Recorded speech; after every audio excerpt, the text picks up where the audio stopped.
Alright, we got a 1967 Pontiac GTO, 400 engine, 335 horse, automatic transmission. Factory original. So, yeah, that's a factory original color. You see the firing order, they put it right on there, 184366572. Right on the manifold. That's even on my stock cast iron Chevy manifold. I just took off the little 305. So,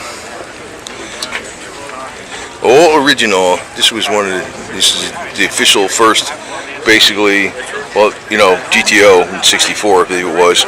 It's the first official muscle cars a few years later. I would assume it's got a turbo 400 in or something. I don't know when that actually came out. Usually the bigger engines had that.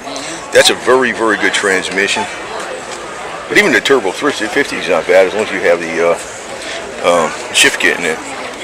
It's really a burns up transmission. It's not too much slop between the shifting.